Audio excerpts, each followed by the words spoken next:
si j'ai intitulé mon propos « Architecture et liturgie », c'est naturellement pour rendre hommage à mon maître Carolette, que certains d'entre vous ont peut-être connu, qui était un homme extrêmement séduisant. Je ne suis pas toujours d'accord d'ailleurs avec ce qu'il a écrit ou dit. Je l'ai écouté pendant 30 ans, donc je connais bien, très bien, mais c'est quelqu'un qui suscitait des idées et qui a véritablement été à l'origine de cette reconstruction, je dirais, de la mémoire carolingienne et qui a permis de mettre en évidence, en fait, l'importance qu'avait cette période. Alors, pour quelles raisons est-ce que cette période a de l'importance? Non seulement parce que, je vous l'ai dit, il y a une centralisation du pouvoir qui amène au développement ou à une renaissance, puisqu'on parle déjà de renaissance, et pas au XIXe siècle en réfléchissant sur les nouveautés qui avaient pu être apportées ou le renouveau qui avait pu exister à l'époque, mais on parle à l'époque carolingienne, sous Charlemagne, de rénovatio. Donc véritablement, et rénovatio dans le sens de retrouver en fait le grand art des Romains. Donc c'est vraiment, on voit qu'il y a c'est fait, disons, de propos délibérés. Deuxièmement, cette rénovatio se fait dans un cadre chrétien. Et ce cadre, un cadre chrétien qui se structure de plus en plus, qui s'unifie de plus en plus, et dans lequel on va célébrer non seulement l'Eucharistie dans le cadre de la messe, mais aussi célébrer les martyrs, construire des structures qui leur sont précisément adaptées. Et d'un autre côté, on voit aussi se développer le monachisme d'une manière extrêmement importante. Ce monachisme qui est, je dirais, dont la structure architecturale est théorisée véritablement dans le courant du IXe siècle, même si certaines des formules existaient déjà. Avec un document comme le plan de Saint-Gall, on voit très bien qu'il y a une théorie de l'organisation spatiale nécessaire pour un monastère bénédictin. Donc, et alors, ça vous expliquera la raison pour laquelle j'ai présenter les choses en 4 points. Je donne toujours mon plan au départ, ça permet de suivre à peu près, et ça me permet moi aussi d'essayer d'être à peu près cohérent. Je mets quand même mes lunettes parce que c'est un peu dur autrement. Dans une première partie, je vais parler de la référence paléochrétienne et des modèles liturgiques de Rome et de Jérusalem, et ce qui nous permettra de faire la jonction avec ce que je vous ai dit la semaine dernière. En deuxième partie, eh bien, j'aborderai l'architecture du pouvoir, c'est au fond Aix-la-Chapelle, mais pas seulement Aix-la-Chapelle, c'est cette architecture qui est, oui, véritablement celle du pouvoir et des grands, disons. Ensuite, j'aborderai les établissements monastiques et tout ce problème théorique dont je vous ai parlé, et la réflexion qui se fait autour du monachisme. Et enfin, et c'est peut-être un des points les plus importants, et c'est pourquoi je l'ai, en plus, chronologiquement, disons, il se place assez bien, je les réserve pour la fin, c'est le développement des cryptes reliquaires, et quelquefois sous une forme tout à fait hypertrophiée. Tout ceci tous ces aspects sont extrêmement importants parce qu'ils vont laisser des traces tout à fait fondamentales, je le redirai en conclusion, tout à fait fondamentales dans l'architecture romane, et que le fondement, en fait, pas les principes architecturaux de l'architecture romane, mais, disons, l'organisation des structures, des plans romans, vient très directement de toute cette élaboration d'époque carolingienne. Donc, c'est pourquoi cette époque carolingienne, dont vous avez dit justement qu'elle avait été, au fond, décriée, et qu'on la voyait, par exemple, Aix-la-Chapelle apparaissait comme un premier essai, ou un peu isolé, en fait, parce qu'il y avait un souverain important de l'architecture, mais au fond, on laissait ça complètement de côté. D'autre part, il faut bien dire que pendant très longtemps, on a ignoré complètement l'architecture carolingienne, tout simplement parce que même dans les endroits où elle était conservée, en Allemagne tout particulièrement, elle était complètement recouverte par des stucs baroques. Donc on ne voyait rien. C'est uniquement en analysant les bâtiments et après en les débarrassant quelquefois je trouve de manière excessive, de leur stuc baroque, qu'on a pu les redécouvrir. D'autre part, un certain nombre d'analyses plus récentes ont été faites sur le plan scientifique, notamment par la dendrochronologie, c'est-à-dire l'analyse la datation des bois par les cernes de croissance. Eh bien, on s'est rendu compte que des édifices étaient restés à peu près intégralement dans leur état du IXe siècle. Donc,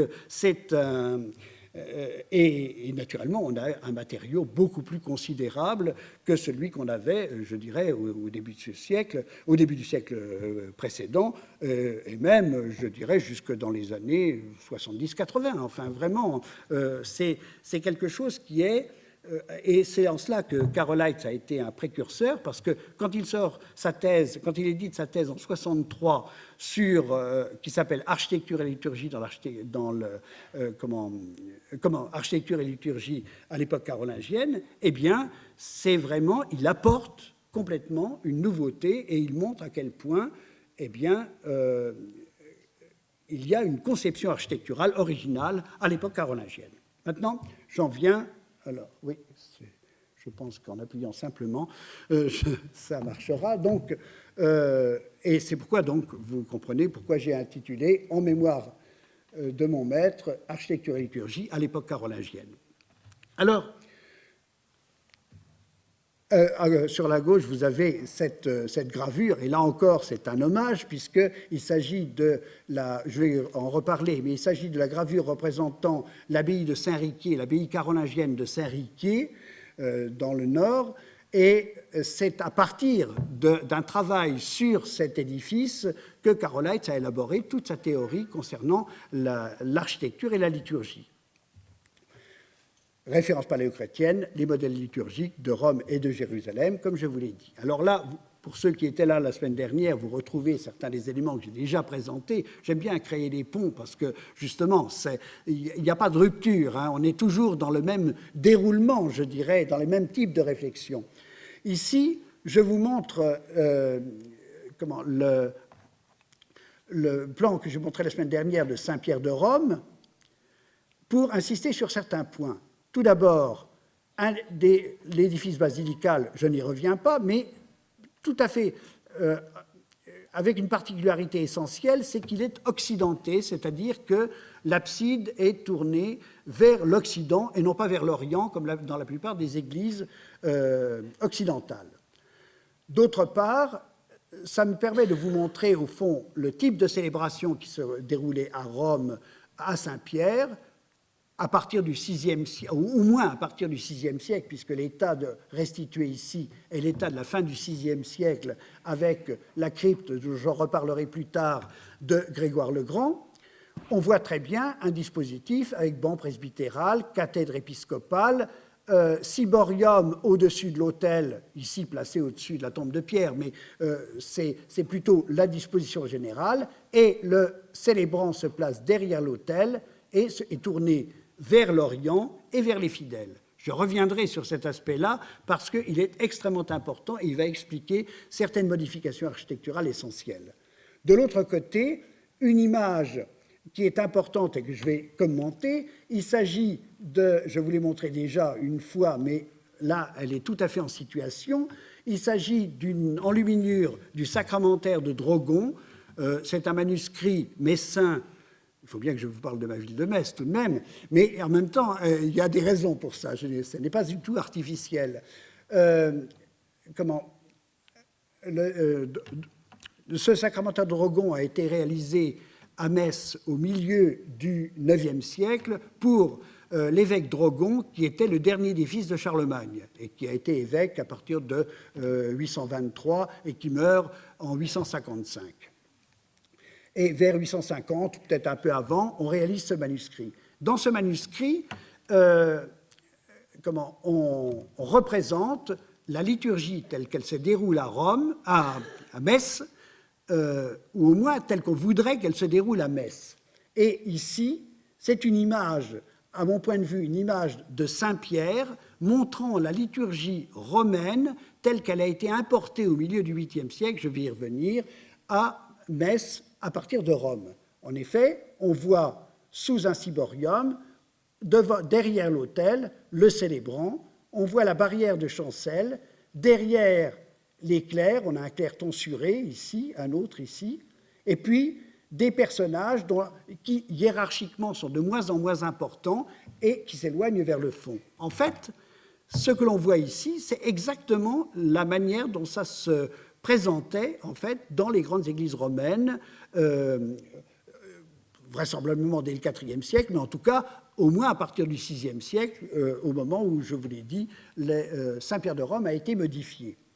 Alors, pourquoi est-ce que je développe cet aspect-là? Eh bien, parce que à partir du début du 8e siècle, vers 700, les papes essaient de réorganiser la chrétienté occidentale.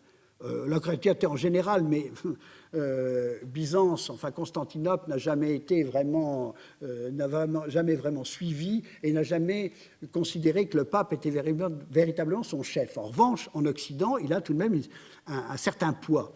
Or, en Occident, un certain nombre de pratiques se sont développées localement qui font que, par exemple, les fêtes de Pâques ne sont pas célébrées à la même époque, on célèbre de manière différente sur le plan liturgique d'un endroit à un autre, et naturellement, l'idée du pape, c'est d'unifier un petit peu tout cela. Et naturellement, un peu plus tard, c'est avec Charlemagne qu'il arrivera à le réaliser.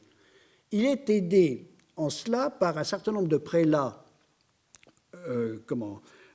dès le début de l'époque carolingienne, et tout particulièrement par un certain Crodgang qui est de la même famille, qui est plus ou moins de la famille des Pépinides, enfin pas des Pépinides, de Saint-Arnoux, qui, avec les Pépinides, forme la souche, je dirais, de la dynastie carolingienne. Et Saint Crodgang, qui est évêque de Metz au milieu du 8e siècle, qui est, pas légat du pape, mais qui est le représentant du roi auprès du pape, et c'est lui notamment qui va négocier la venue du pape en 754 et le sacre de Pépin le Bref par le pape. Et il va donc chercher ses références à Rome, et il introduit chez lui la liturgie romaine. Pour quelle raison le fait-il? Eh bien parce que depuis, comme je vous le disais, le début du 7e siècle, début du 8e siècle, depuis les environs de 700, et notamment à travers ce qu'on appelle des ordines, c'est-à-dire, au fond, ce sont les directives données par Rome auprès des églises locales.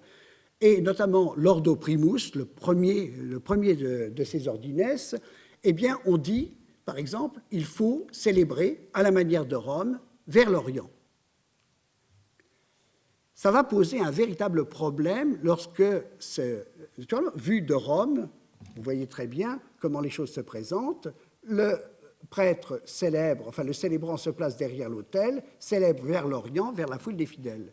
Dès le moment où on va transporter ce dispositif en Occident dans des églises pour l'essentiel orientées, eh bien, on va voir le prêtre tourner le dos aux fidèles et se placer au fond de l'abside. Et tout ceci va amener à des modifications extrêmement importantes. Alors à Metz, on voit assez bien sur une autre image. Alors là, vous avez des scoops, hein. Ceci, personne ne l'a jamais vu encore, sauf le restaurateur. On voit sur deux plaques d'ivoire du plat inférieur de la reliure du Saint-Commentaire de Drogon, deux scènes de la messe telle qu'elle se pratiquait à Metz, je suis désolé de la chose, à Metz au milieu du IXe siècle. Et qu'est-ce que l'on voit? On voit ici, par exemple, le prêtre, l'évêque ici, avec les diacres et sous-diacres derrière lui. On voit qu'il est au fond de l'abside. Derrière lui, il a le ciborium et l'autel, et il est tourné vers le fond de l'abside, devant la cathèdre épiscopale. Et parce que dans la liturgie, il est dit à un moment donné que le célébrant se lève, se tourne vers l'Orient et entonne le Gloria in excelsis. Vous voyez qu'à Metz, il a le nez contre le mur.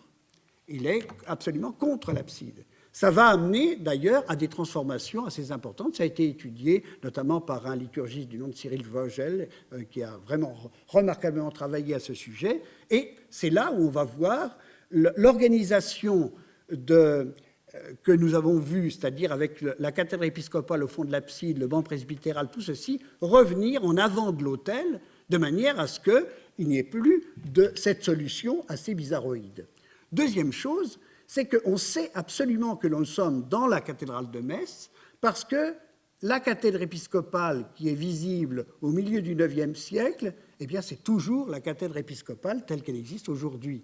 C'est le trône dit de Saint-Clément, qui est certainement un siège épiscopal taillé dans une colonne 5e, 6e siècle, c'est difficile à dire, dans un marbre veiné, très beau, et qui est en cours de restauration. Enfin, maintenant, il doit être reposé, et que j'ai pu photographier en cours de restauration ici. Et donc, et vous voyez très bien, j'ai pris ces deux photos parce qu'on voit parfaitement bien le découpage qui est exactement celui-ci. Donc ça, c'est vraiment important de voir qu'on a là une preuve, en fait, de la manière dont les problèmes peuvent se poser et dont les problèmes liturgiques peuvent être déterminants. Poursuivons. Naturellement, dans cette perspective-là, et sous le règne de Charlemagne tout particulièrement, je ne vais pas développer plus ces aspects pour lesquels je ne suis pas qu'à moitié compétent, il faut bien le dire, l'image de Saint-Pierre de Rome apparaît comme vraiment l'un des phares les plus importants. Et à Saint-Denis, lorsque Charlemagne fait reconstruire la basilique, on a parlé souvent de la construction de Pépin le Bref, en réalité on a des textes maintenant, on a retrouvé des textes qui montrent bien que c'est Charlemagne qui à partir de 768 lance la reconstruction, une première consécration qui est sans doute celle de l'hôtel majeur en 775. Donc on a peut-être pour la partie orientale le système de 775. Et là, vous voyez que, comme à Metz, on construit un édifice qui ressemble tout à fait à Saint-Pierre de Rome, mais avec une abside orientale. Je reviendrai d'ailleurs sur Saint-Denis, mais pour d'autres raisons. Là, c'est une photo que je n'avais pas la fois dernière, que je voulais vous montrer tout de même. C'est une très belle vue de Saint-Pierre de Rome au XVe siècle, qui est dans le cadre, avec une scène qui est le couronnement de Charlemagne. C'est dans les grandes chroniques de France de Jean Fouquet, illustré par Jean Fouquet, et je trouve que c'est un exemple qu'on montre assez rarement, mais qui est extrêmement beau, je trouve. Alors, je trouvais un peu malheureux de ne pas avoir pu vous le présenter la fois dernière. Comment est-ce qu'on va évoluer à ce moment-là? Eh bien, dans les grands monastères ou certaines grandes cathédrales, on va se dire, eh bien, pour la liturgie doit imiter totalement Rome, installons une abside occidentale. Pour la liturgie ordinaire, gardons une abside orientale. Quels sont les moments où on devra utiliser une abside occidentale? Eh bien, essentiellement lors des fêtes pascales, puisqu'on imitera, au fond, pour ce moment majeur, on imitera ce qui se déroule à Rome autour de Saint-Pierre. Donc on voit bien, et d'ailleurs, généralement, les choses se font dans une abside Saint-Pierre. Deux exemples très caractéristiques. Ici, vous voyez l'abside occidentale qui a été découverte en fouille après la guerre de la cathédrale de Cologne, vers 800. Alors, c'est peu.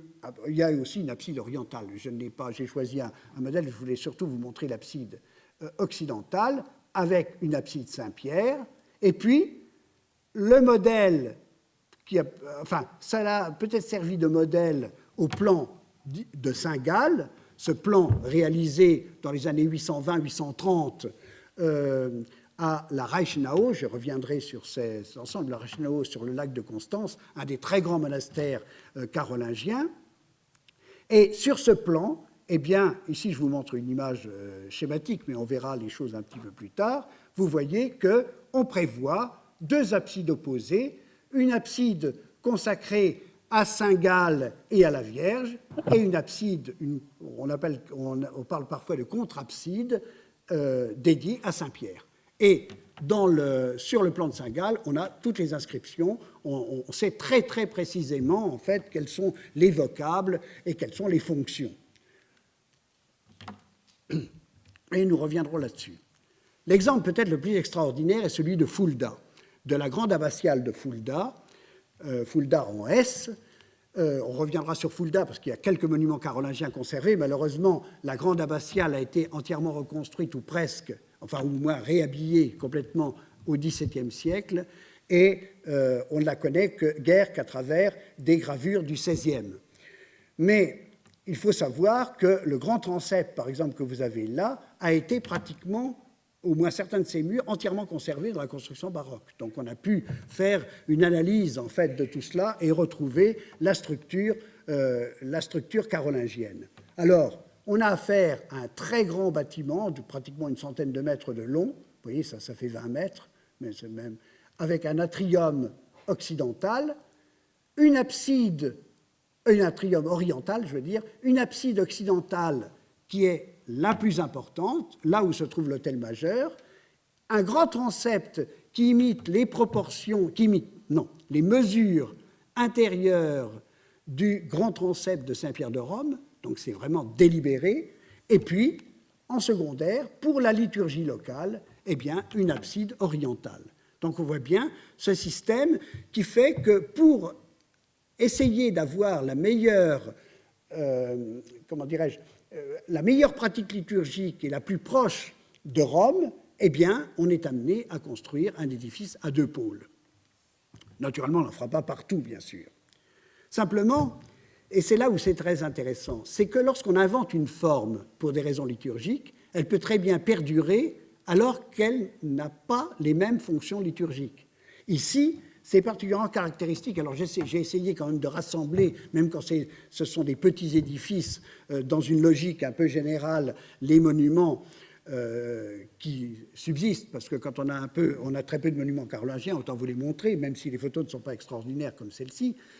Ici, nous sommes à la Reichenau, à Saint-Georges de Börzel, qui est une église secondaire. La grande abbatiale, c'est Sainte-Marie de Mittelzell, dont on connaît à peu près le plan carolingien, mais qui existe actuellement sous une forme ottonienne du début du XIe siècle, en fait.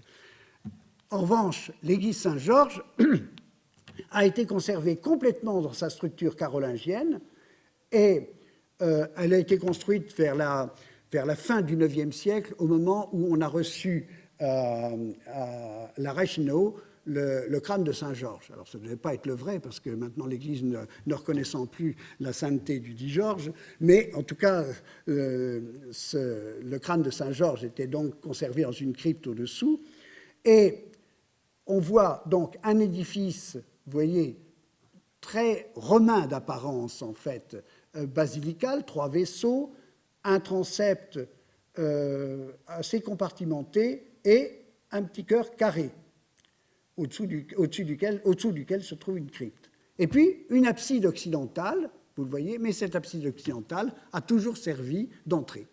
C'est-à-dire qu'elle existe en volume, on la voit, mais elle n'a jamais eu aucune fonction liturgique. Donc ça, c'est intéressant, parce que ce glissement, en fait, de la fonction à l'élément d'architecture qui plaît, vous en verrez d'autres exemples par la suite.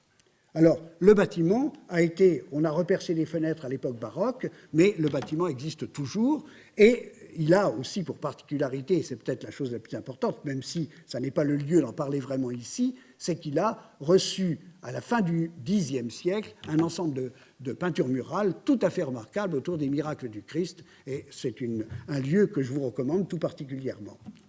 L'autre aspect, l'autre référence, comme je vous l'ai dit tout à l'heure, c'est Jérusalem. Jérusalem, vous avez déjà vu la semaine dernière tous ces documents que je vous ai montrés, mais je les reprends autrement, simplement pour rappeler qu'il y a 3 espaces importants à Jérusalem. Il y a naturellement la rotonde de l'Anastasie, c'est Anastasis voulant dire résurrection, la rotonde donc de la résurrection, là où se trouve le tombeau du Christ. Ensuite, dans un atrium où on limite de l'atrium le rocher du Calvaire, le Golgotha, et troisième partie, eh bien, le martyrium, la basilique proprement dite, du culte. Là, je remonte la mosaïque de Badaba que j'ai déjà montrée pour montrer qu'au 5e, 6e siècle, en fait, l'édifice apparaît comme majeur à l'intérieur de Jérusalem. Et puis, je rappelle ce plan d'Arculf que je vous ai présenté la fois dernière, c'est-à-dire au milieu du 8e siècle, cet évêque qui s'étant retiré au monastère d'Iona dans les Hébrides, au large de l'Écosse, eh bien, a dessiné les lieux saints tels qu'il les a connus lors de son pèlerinage à Jérusalem. Et Donc, ce qui veut dire qu'on connaît très bien, et ce que j'ajouterais, que ce dessin est reproduit on a au moins 4 manuscrits le représentant, donc il y a eu une diffusion véritablement de cela, et c'est un des modèles extrêmement importants. Naturellement, il est plus lointain, mais à travers des exemples comme celui-ci, eh bien, on a réussi à reconstituer intellectuellement, je dirais, les lieux saints de Jérusalem. Et c'est ça qui nous amène à parler de Saint-Riquier. En effet, et ça a été le sujet de la thèse de Carol Heitz au début des années 60.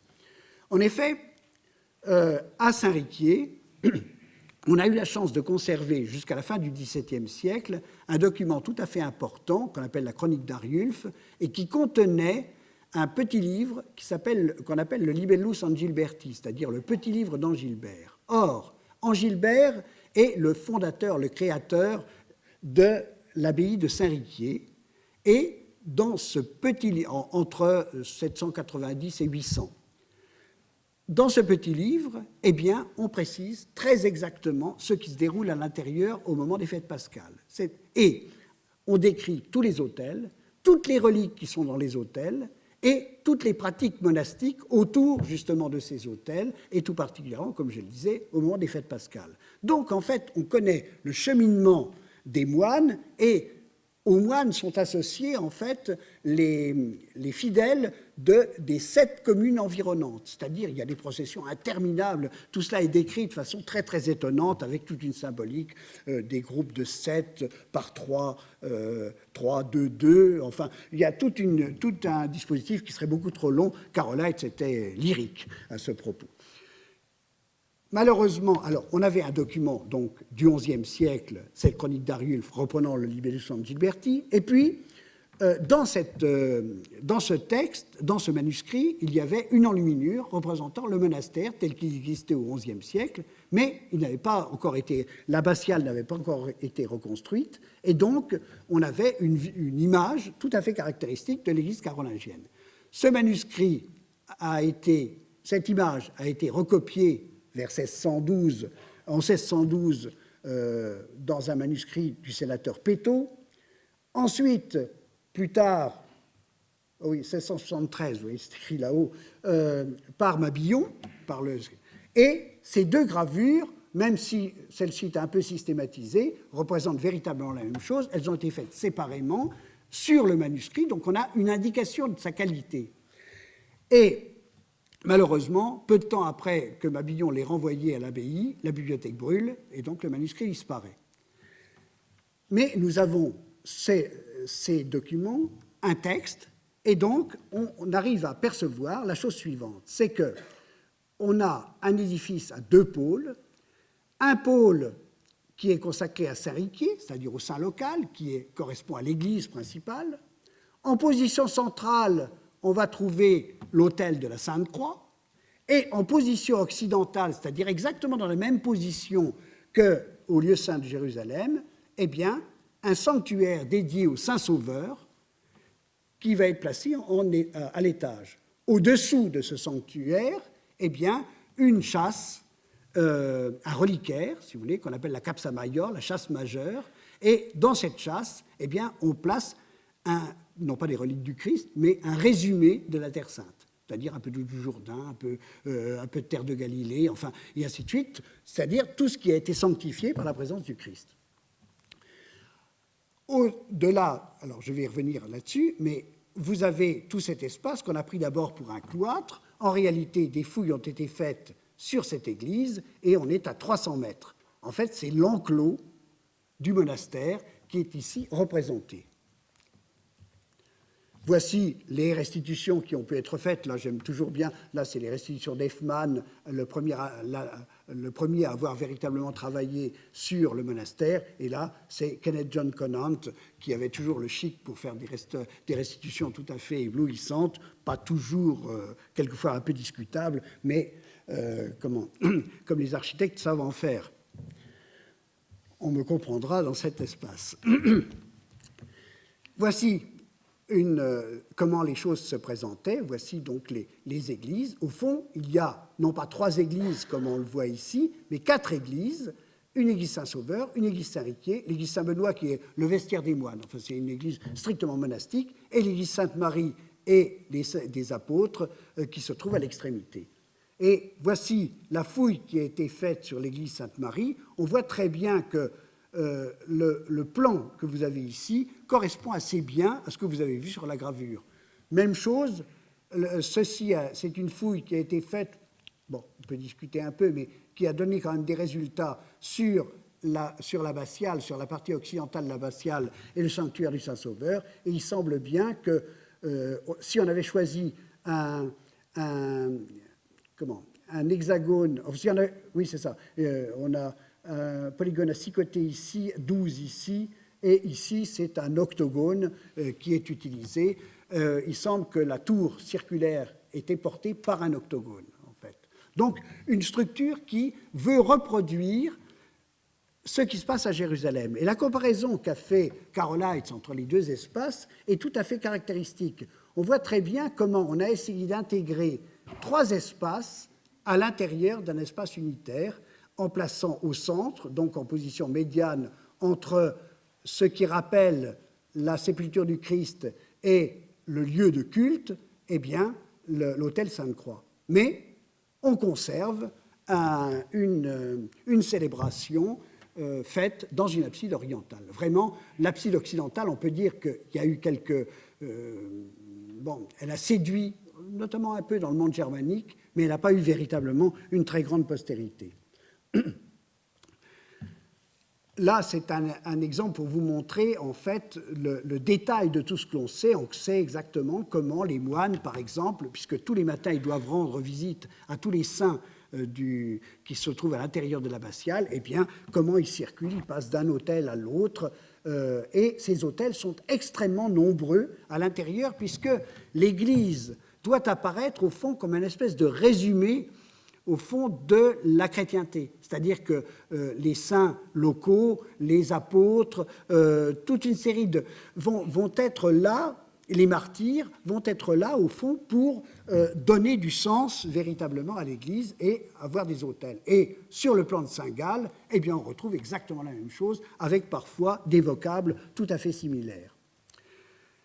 L'édifice qui reproduit le mieux, mais qui est beaucoup plus tardif, qui se développe dans la seconde moitié du IXe siècle, c'est l'église de Corvey sur Vézeur. Corvey, qui se trouve à côté de la ville de Höxter, sur la Vézeur, c'est à l'est de la Westphalie, si vous voulez. C'est toujours très difficile de situer en Allemagne quand on n'a pas une carte véritablement en tête. Et on a conservé le massif occidental que vous avez vu dédié au Saint-Sauveur à Saint-Riquier, on l'a conservé à peu près en presque totalité à Corvey.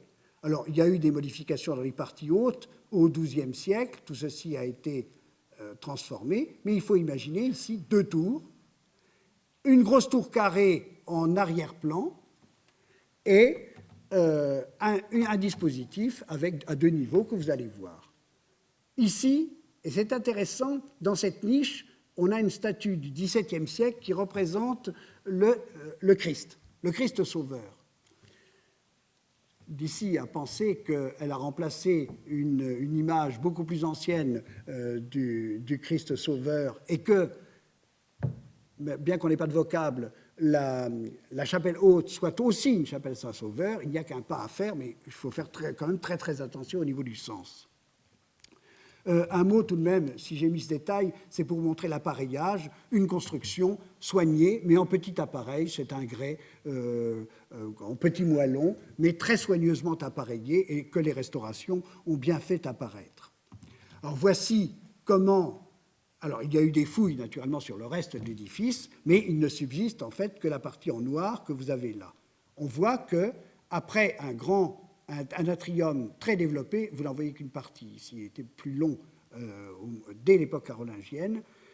Vous avez donc un massif occidental, en gros carré, avec une chapelle d'étage, et puis une église à 3 vaisseaux, et avec 2 états. Ici, vous voyez le premier état du 2e quart du IXe siècle, avec une chapelle axiale simplement, et une circulation périphérique autour d'un terre-plein certainement surélevé, simplement surélevé, où se dressait l'autel. Et puis, dans un second temps, vers le milieu du IXe siècle, eh bien, on développe ce qu'on appelle une crypte hors œuvre, mais j'y reviendrai plus tard.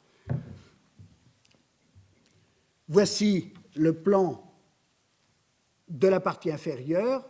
Ce que j'ai oublié de dire, c'est que à Saint-Riquier, la salle inférieure que vous avez ici était appelée la Crypta Sancti Salvatoris, c'est-à-dire que parce que c'est un espace voûté, parce que, eh bien, on emploie le terme de crypte de manière délibérée. Ici, on a un même type de crypte voûtée, vous le voyez, là il y a la projection de voûte d'arête, et vous allez le voir. Au-dessus, ces supports soutiennent un sol, et vous avez une chapelle d'étage carrée, entourée de bas-côtés et surmontée de tribunes sur 3 côtés, aussi bien à l'ouest qu'au nord et au sud. Voici des restitutions qui ont pu être faites. Là, j'ai montré, il y a une coupe transversale, une coupe longitudinale et une coupe transversale. Mais la maquette qui était présentée à la grande exposition carolingienne de Paderborn est très intéressante, en fait, et nous montre bien, en fait, le système qui est employé et qui reproduit véritablement ce que l'on trouvait à Saint-Riquier, avec... ici, le vaisseau central de la nef s'ouvrait dans ce sens, et ici, vous voyez donc cette chapelle d'étage avec un dispositif de 3, et là, la symbolique est importante, sur chaque face, sur chaque côté, en fait, vous avez 3 ouvertures en plein cintre, et qui, naturellement, on arrive au chiffre de 12, et ce n'est pas du tout un hasard, aussi bien dans la partie inférieure que dans la partie supérieure. Voici comment se présente la salle inférieure, avec, vous voyez, ces 4 colonnes qui supportent le dais, et déjà, vous voyez, ici, non pas apparaître, parce qu'on est assez tard dans le IXe siècle, mais la volonté, au fond, de reproduire un art antique assez pur, en utilisant ici un modèle assez canonique, je dirais, de chapiteau corinthien. Certes, il n'est que épanelé, sans doute parce qu'il était peint, mais il existe bel et bien. À l'étage, voici le système, avec donc des bas-côtés sur 3 côtés, comme je vous l'ai dit, et des tribunes en périphérie. La tribune axiale du côté ouest, alors, a posé de gros problèmes, parce qu'il y a 2 doctrines. Il y a la doctrine occidentale, enfin, la doctrine française, je dirais, celle de Carolès, par exemple, qui dit...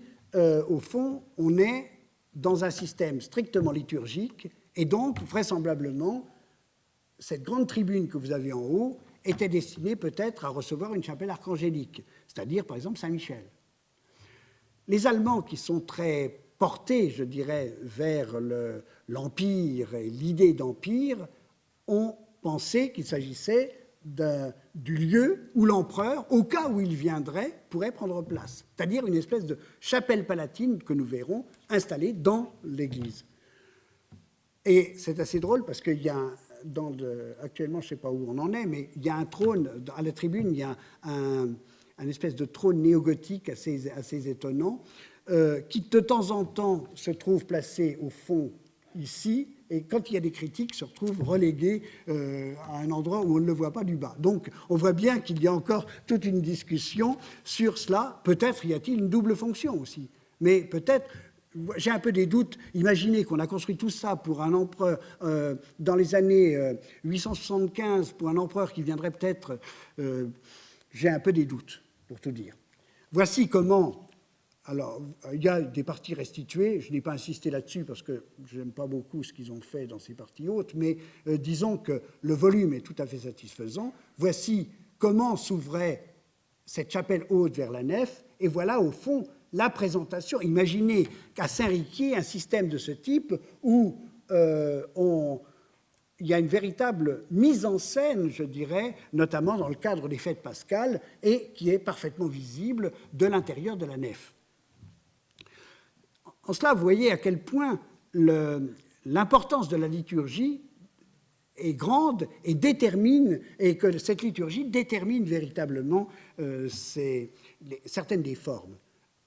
Pour compléter cela, les travaux récents, des découvertes récentes, à l'occasion, on n'avait rien trouvé de mieux que d'essayer de faire passer des fils électriques en taillant des saignées dans le mur carolingien, ce qui est tout à fait logique, bien sûr. Et à cette occasion-là, en faisant tomber les enduits, on a trouvé plusieurs synopies rouges montrant des grands personnages. Alors c'est ce qui est reproduit ici, donc on a trouvé dans tous les écoinçons, et Hilde Clausen, qui a travaillé là-dessus, a pu mettre en relation avec ces synopies, parce qu'il y avait des traces de fixation, des stucs qui avaient été trouvés après la guerre. Et donc, en fait, il faut imaginer un décor absolument extraordinaire, très monumental, en fait, avec de saints personnages en sculpture, en stuc, et qui participent véritablement de l'architecture. Il y a aussi de la peinture, mais là, je vous en fais grâce. De toute façon, ça n'est pas mon propos, il me faudrait plusieurs jours à ce moment-là. Autre exemple, alors, d'un édifice que vous connaissez sans doute, Saint-Pierre de Jumièges, c'est la petite église qui est à côté de la grande abbatiale Sainte-Marie, à Jumièges, qui jusqu'ici était considérée comme datant de l'an 1000. En réalité, des travaux très récents ont montré qu'elle était d'époque carolingienne, de la fin du IXe siècle, et qu'on avait affaire à un massif occidental réduit, avec un système à tribunes latérales. Alors j'ai coupé la restitution, le plan de l'Amphi, parce qu'il n'existait certainement pas sur toute la longueur de la nef comme il le fait. Mais ça vous permettra de voir, au fond, que les monuments carolingiens sont peut-être plus nombreux, au fond, qu'on ne le croit, tout simplement parce qu'on ne les a pas répertoriés véritablement. Un exemple encore, Saint-Sauveur, Saint-Léger de Verdun-sur-Roure. Les photos sont très mauvaises, mais j'ai pris ce que j'ai pu trouver. Je ne l'ai jamais vu, malheureusement. Mais le massif occidental, lui, est parfaitement bien conservé. Et dans ce massif occidental repris, vous voyez qu'il a été revoûté à l'époque gothique, eh bien, les deux premières travées sont carolingiennes, et on voit que là, ce massif occidental qui avait été élaboré autour de la présence d'une chapelle haute Saint-Sauveur, eh bien, a été évidé, c'est-à-dire qu'il n'y a plus de sol sous la tour, mais il y a simplement des tribunes latérales. Et donc, encore une fois, on va trouver un modèle architectural qui a perduré, mais qui a perdu son sens et qui prend un autre intérêt, disons, sur le plan architectural. Et là, justement, je me permets d'aller un peu plus loin, vers l'an 1000, avec Saint-Pantaléon de Cologne. À Saint-Pantaléon de Cologne, une des transformations est achevée. Vous voyez que ce massif occidental qui est construit, disons, dans le premier quart, on disait 1005 avant, maintenant on le place un petit peu plus tard, mais enfin c'est pareil, ce massif occidental est complètement évidé dans sa partie centrale. Comme vous le voyez ici, il n'y a que des tribunes périphériques. Par ailleurs, là je n'ai pas cherché non plus un très grand nombre d'exemples, mais il est certain qu'en France, en Bourgogne par exemple, les Galilées ou avant-nefs clunisiennes ou celles du Limousin, que certains clochers-porches dérivent de cette même réflexion en fait. À Saint-Benoît-sur-Loire, on est dans un contexte qui est un peu du même type, simplement avec des porches ouverts, avec des transformations très importantes. Donc on voit très bien à quel point l'invention carolingienne a été déterminante. Et j'ai choisi deux exemples intéressants pour montrer au fond comment les choses ont évolué, au moins dans le monde germanique. Ici, vous avez l'exemple de Saint-Michel de Hildesheim, le grand monastère qui est consacré en 1018.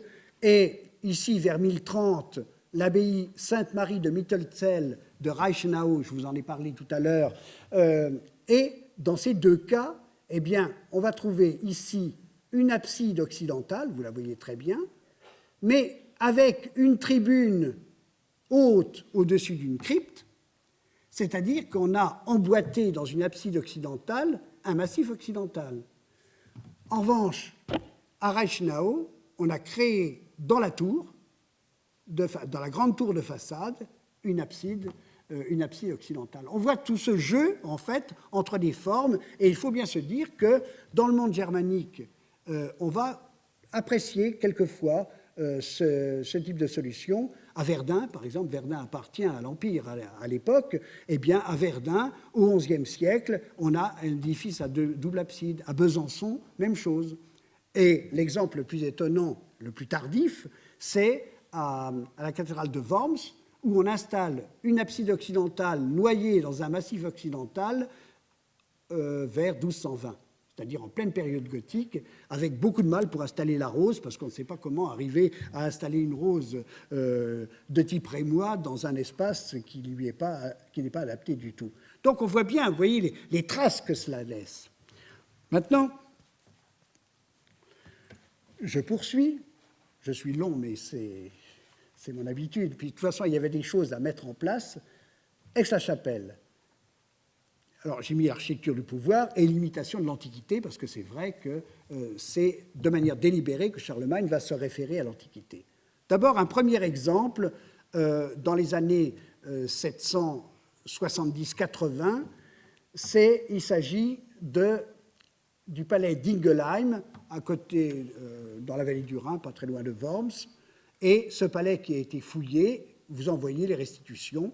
Et au fond, c'est ce palais, qui est le premier palais de Charlemagne, même on le connaît moins qu'Aix parce qu'il n'est pas conservé, on n'en a trouvé que des fragments, mais on a pu le restituer assez bien, eh bien, nous montre notamment la reproduction de ces palais, un peu comme le palais de Dioclétien, de ces palais des empereurs antiques, avec une aula, c'est-à-dire une grande basilique où, dans une abside, l'empereur ou le roi peut apparaître vraiment dans sa fonction de souverain, avec une chapelle et avec des bâtiments d'habitation, des circulations qui permettent, hautes, permettant au souverain de circuler au-dessus des fidèles, c'est-à-dire on est déjà on pourrait dire pratiquement dans une royauté de droit divin, c'est-à-dire que le souverain se place un peu en intermédiaire entre le ciel et les hommes, et c'est quelque chose que l'on va revoir très clairement dans la chapelle palatine d'Aix. Alors là, plusieurs données sur la chapelle palatine d'Aix. Ici, vous voyez le dispositif général que l'on retrouve parfaitement bien lorsqu'on va à Aix-la-Chapelle. Vous avez une organisation... Alors oui, un petit mot quand même pour Aix-la-Chapelle. Aix-la-Chapelle a été installée par Charlemagne dans une ville d'eau, à un endroit qui est un peu intermédiaire, qui est en limite, je dirais, du pays franc. Il s'installe chez lui quand même, mais ça lui permet de ne pas être trop éloigné, au fond, de tous les territoires conquis par les Mérovingiens, la Neustrie, Austrasie et même l'Aquitaine, et en même temps d'être assez proche du front pionnier, puisque, en fait, on est dans la guerre contre les Saxons, on est en train de gagner du terrain vers l'Est. Donc, par ailleurs, on choisit une ville d'eau parce que Charlemagne aimait beaucoup se baigner et donc il va s'installer à proximité de thermes. Et d'ailleurs, ici, vous avez l'établissement thermal qui a été retrouvé de Charlemagne et notamment la piscine où il aimait se baigner. Donc vraiment, on a une information extrêmement précise. À part cela, les maisons d'habitation, on les a à peine retrouvées. On a trouvé quelques solins de pierre sur lesquels étaient installées des architectures de bois et de terre, en fait. Et on le sait aussi par des textes, et Ginard, qui est le chroniqueur de Charlemagne, eh bien, nous dit que par grand vent, on entend craquer les habitations. Donc ça montre bien, il vit dans des maisons qui ressemblent sans doute à des maisons alsaciennes, peut-être un peu plus grandes, mais un peu de ce type-là. En revanche, en dur, on va construire naturellement les éléments qui sont fondamentaux pour la manifestation du pouvoir.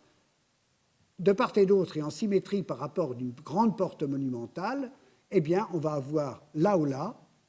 Et ce qui est assez intéressant, c'est que cette aula est conservée une partie de son abside est conservée actuellement, on la voit, et on a reconstruit l'ensemble sur un plan similaire au XVe siècle, XVe ou XVIe siècle, et c'est la mairie. Donc le pouvoir a continué à conserver ce lieu. De l'autre côté, la chapelle, parce que naturellement, une des bases du pouvoir carolingien, bien sûr, c'est la religion. Bien sûr, c'est la relation étroite que Charlemagne entretient, que le souverain en général entretient avec la religion chrétienne. Ne tenez pas compte des deux petites basiliques qui sont là. Elles ont été construites sous Louis le Pieux, postérieurement. Elles sont toujours associées et vraisemblablement dans le cadre du Grand Concile qui a eu lieu en 816-817 à Inden et Aix-la-Chapelle et qui organise véritablement, mais là je ne peux pas développer cela, qui organise véritablement et le monachisme d'un côté et de l'autre côté les devoirs, je dirais, du clergé séculier. Alors voici, là je remontre le plan, et voici une vue d'avion avec la chapelle empâtée, parce que n'oubliez pas que cette chapelle est devenue cathédrale postérieurement, donc on lui a ajouté un immense chœur canonial au XIVe siècle, et on a ajouté des chapelles à diverses périodes, mais le noyau central est resté intact. En fait, la chapelle, elle existe bel et bien complètement, malheureusement un peu rhabillée, vous le verrez, à la fin du XIXe siècle par l'empereur d'Allemagne, Guillaume II, qui considérait que ça n'était pas assez beau, en fait, pour un symbole de l'Empire.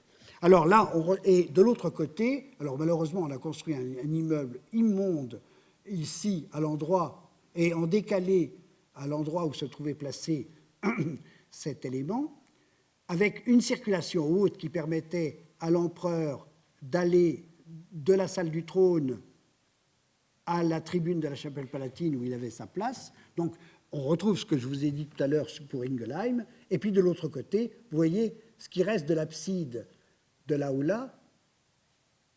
Et vous voyez maintenant la mairie d'Aix-la-Chapelle et la manière dont elle se présente. Mais l'espace et les rues, là je n'ai pas pu mettre tout dessus, mais les rues reproduisent exactement le plan que je vous ai montré tout à l'heure. L'aula, donc construite exactement comme les basiliques royales du IVe siècle notamment, et on pense que la basilique de Constantin à Trèves, dont je montre là une reconstitution, a servi peut-être de modèle, mais on y ajoute, alors pour des raisons que j'ignore, 2 absides latérales, comme cela existait par exemple dans la basilique de Maxence, il y avait une abside latérale, rappelez-vous, que je vous ai montré la semaine dernière. Et là, je vous montre simplement un plan de fouille qui vous indique en fait l'établissement antique qui était au-dessous, établissement thermal, sur lequel on a reconstruit en fait complètement la chapelle. Des reconstitutions schématiques, ne tenez pas compte des détails parce que chaque reconstitution a un peu ses tics et donc il faut être prudent, mais disons que c'est plutôt pour les volumes que je vous les présente. Vous voyez donc un système, on va revoir d'autres choses, un système, on a une structure très élaborée avec un octogone central qui passe à un hexadécagone périphérique, un polygone à 16 côtés, donc avec ce dédoublement, et avec en élévation, vous voyez, un rez-de-chaussée, je dirais, relativement bas, avec des arcades peu élevées. En revanche, un étage noble, pourrait-on dire, l'étage impérial, avec une double hauteur de très grands arcs compartimentés en 2 parties, et puis un éclairage direct par des fenêtres hautes et une coupole à 8 pans. Auparavant, un porche assez profond, surmonté d'une tour, accosté de tourelles d'escalier, comme vous le voyez sur le plan. Une disposition très, très élaborée,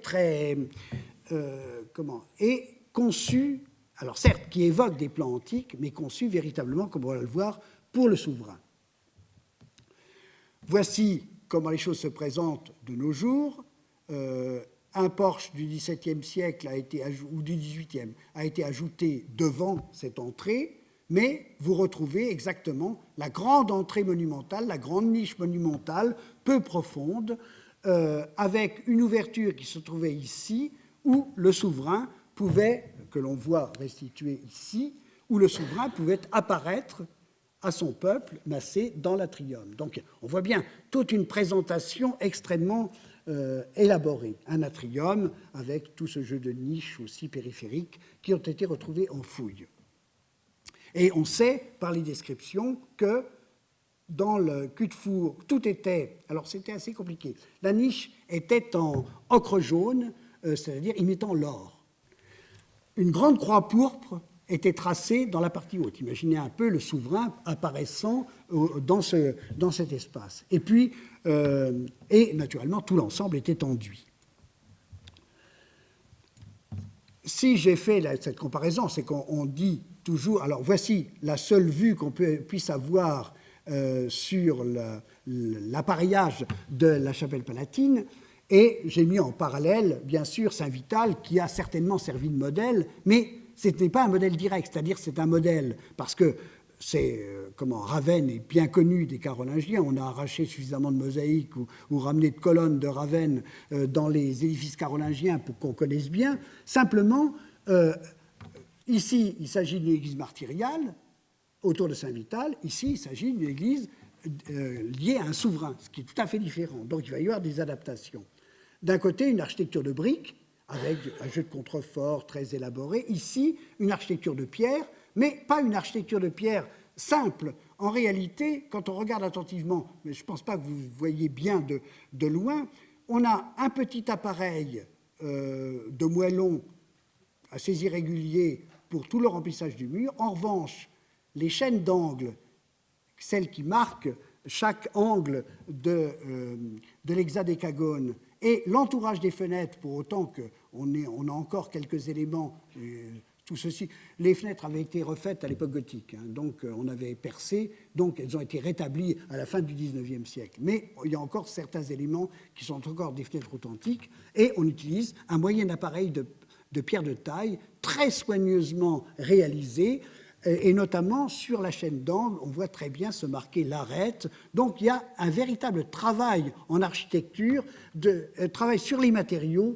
qui est de grande qualité et qu'on retrouvera naturellement à l'époque carolingienne. L'architecte est d'ailleurs le seul pour l'époque carolingienne qui soit connu. Il s'agit d'Eudes de Metz, encore une fois on retrouve ma ville, mais ça n'est pas uniquement pour cela. À l'intérieur, eh bien, ce grand dispositif dont je vous ai parlé, avec ses doubles niveaux, voici l'état actuel avec ce rhabillage de plaques de marbre, avec tout cet or et toutes ces mosaïques. En réalité, voilà comment ça se présentait à la fin du XIXe siècle, avant les restaurations un peu abusives de Guillaume II. Mais la structure est restée absolument intacte, en fait. On s'est contenté d'un rhabillage. Dans la partie haute, eh bien, la coupole à 8 pans, avec le même décor. Ici, il s'agit d'une gravure de Campini qui au XVIIe siècle, montre un Christ au milieu des 24 vieillards de l'Apocalypse. Et toujours cette coupole à 8 pans. C'est toujours intéressant d'avoir des documents de ce type, parce que, naturellement, cela permet, bien sûr, des comparaisons. On voit qu'on a affaire quand même à des... Là, à nouveau, on retrouve Saint-Vital dans une photo qui n'est pas parfaite, mais c'est la seule que j'avais à disposition. Ici, on voit qu'on a une adaptation précise de la coupole à 8 pans à l'octogone central de l'édifice. En revanche, à Saint-Vital, où certes, on a un octogone à la base, on passe, mais on le voit très très mal, on passe par des trompes d'angle de 8 à 16 pans, et de 16 pans au cercle, c'est-à-dire qu'on installe une coupole hémisphérique sur un espace octogonal, alors qu'à Aix, on ne va pas chercher si loin, et on ne complique pas à ce point les choses. Coupe transversale et longitudinale du bâtiment, pour que vous l'ayez bien dans la tête, mais c'était essentiellement pour cet élément-là que je voulais vous montrer. On voit comment est construite la coupole et comment elle tient. Parce qu'en effet, il n'y a pas de contrebutement direct de cette coupole, or il y a des fenêtres. Le contrebutement ne peut, ou plutôt l'épaulement, ne peut se faire qu'à partir des voûtes en berceaux transversaux ou en berceaux rampants, vous voyez qu'on a ici, qui se trouvent à la tribune. Mais il y a tout l'espace des fenêtres. Alors on voit une charge assez forte à ce niveau-là, mais ce qui est très intéressant et ce qui a été découvert lors des restaurations, c'est qu'on a un cerclage métallique de fer ici, et des poutres liées les unes entre elles qui cerclent complètement cet ensemble, de manière à éviter en fait un écartement des murs. Donc il y a véritablement des précautions extrêmement précises qui sont prises, et je pense que la théorie devait exister puisqu'on va retrouver exactement le même dispositif dans une copie d'Aix-la-Chapelle à Ottmarsheim. On a retrouvé des poutres dans les murs qui font exactement le même travail. Enfin, cet édifice est conçu pour un souverain. On va placer un trône qui est formulé comme le trône de Salomon, en plus simplifié, mais comme le trône de Salomon dans l'Ancien Testament. C'est plein bourré de références, tout le temps.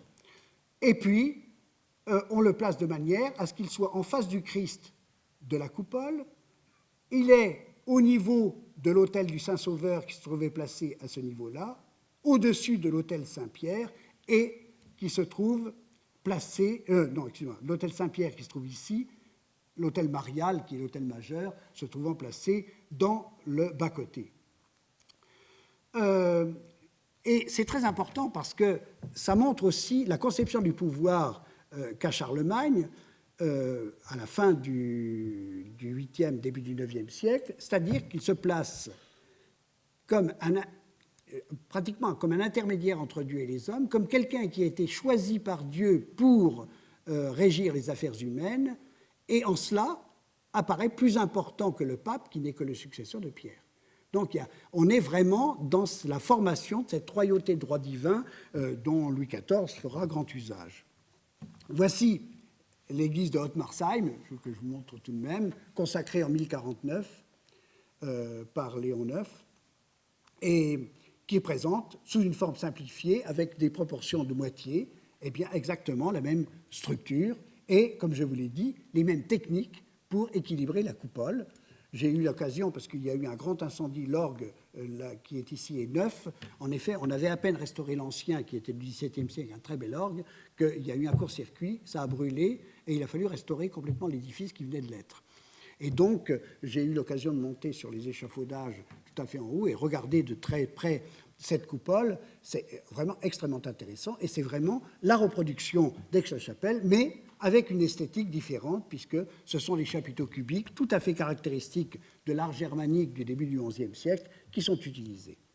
Maintenant, autre édifice qui fait partie de cet art lié au pouvoir, c'est la chapelle palatine d'Aix. Vous voyez qu'ici, la chapelle de Germigny-des-Prés. Germigny a été construite, était la chapelle privée de Théodulphe, qui était un conseiller de Charlemagne, un ministre de Charlemagne, et qui était abbé de Fleury, l'abbaye de Saint-Benoît-sur-Loire, et évêque d'Orléans. Et il se construit donc une chapelle. Il était wisigoth d'origine, et manifestement, là, il choisit un modèle qui est très proche des œuvres wisigothiques, avec où on voit des influences, une tradition paléochrétienne, certes, mais il y a même des décors qui sont manifestement d'origine musulmane, qui sont intégrés, qu'on retrouve à la mosquée de Cordoue, par exemple. Donc, il y a un choix véritable. Alors, le seul défaut de ce bâtiment, extrêmement intéressant, plan centré, avec quatre absides, l'une a été trouvée en fouille, cette abside était certainement percée par une porte d'entrée. Cet édifice qui est réalisé presque en même temps que la chapelle palatine, dans les années au début du IXe siècle, on donne la de 806, mais elle n'est pas bien attestée, adopte un plan centré, sans doute parce que Théodulphe se veut comme veut avoir une espèce de micro-chapelle palatine, vous voyez un peu ce que je veux dire, associé à sa villa. Alors, le gros problème, c'est que l'architecte du XIXe siècle, là je vais attaquer les architectes, au moins ceux du XIXe, Juste Licht, a jugé nécessaire de reconstruire à peu près intégralement le bâtiment. Ce qui fait qu'il y a certes de la matière carolingienne sans doute devant, mais comme il a refait tous les parements et tous les enduits, c'est très difficile en fait de percevoir autre chose que des formes. Toutefois, moi je me suis intéressé au stuc de Germigny, et on voit qu'il y a quand même des éléments qui peuvent être intéressants. Alors voici la coupole la tour centrale qu'il a restituée. Mais par exemple, les stucs qui sont ici ont été restitués à l'identique. On a des dessins du XIXe siècle, plusieurs, qui nous montrent que tout le travail qu'il a fait n'a pas été aussi épouvantable qu'on pourrait le dire. Mais quand même, on aimerait bien avoir un petit peu plus de matière authentique. Voici l'abside avec ses décors. Vous voyez, ce type de décor d'abside avec des arcatures, c'est quelque chose qu'on va retrouver très couramment à l'époque romane et qui existe déjà bel et bien ici et dans une forme extrêmement élaborée. Là, c'est vraiment, je vous fais faire un peu de tourisme quand j'ai montré un petit bout de la mosaïque, parce que c'est vraiment peut-être la seule chose vraiment authentique qui existe dans cet édifice. Donc, même restauré, c'est intéressant. Et puis, vous montrer un des chapiteaux, on en reverra le chapiteau pour vous montrer certaines des simplifications qui apparaissent en Occident à partir des chapiteaux romains. Je vous en parlerai plus précisément après. Enfin, dernier édifice qui appartient véritablement à cet art du pouvoir, il s'agit de la Torale, ou plutôt la porte monumentale de Lorsch. Alors, voici le monastère de Lorsch, donc sur les bords du Rhin, et alors grand monastère avec cloître, mais tout ceci a été intégralement rasé. Il ne subsiste que cette porte monumentale, mais qui est plutôt comme une sorte d'arc de triomphe, puisqu'en fait, on peut passer à côté. Et même à l'époque carolingienne, il n'était pas nécessaire de passer on pouvait passer par les galeries latérales. Donc, ça n'est pas une fermeture, c'est plutôt un objet de luxe placé au milieu de l'atrium. Et ici, cette porte monumentale, vous voyez, qui ressemble, à s'y méprendre, aux arcs de triomphe romains, reprend des décors architecturaux que l'on trouve quelquefois avec moins de contraste coloré dans l'Antiquité, et que lorsqu'on regarde de plus près, vous allez voir immédiatement d'autres détails, on voit que la référence antique existe aussi dans la sculpture. Au premier étage, une salle qui est en fait traitée comme un solarium avec des peintures en trompe-l'œil, comme vous allez le voir. Voici quelques détails. Vous voyez des chapiteaux composites qu'on essaie de rendre les plus proches possibles des modèles antiques, des décors d'acanthes plus ou moins stylisés, et puis une architecture de détail. Regardez par exemple ces bases qui sont extrêmement élaborées, très moulurées, et qu'on retrouvera presque telles quelles en fait dans l'architecture du XIIe siècle vers l'est. Et dans la partie haute, eh bien, cette salle qui est, vous voyez, traitée comme un solarium avec des colonnes. Il y avait un fond bleuté qui devait imiter un petit peu le ciel, disons, autour, et puis une fausse architrave posée sur des chapiteaux ioniques. Attendez, j'ai oublié une chose, oui, parce qu'il était au-dessus de moi et je me tordais les coups.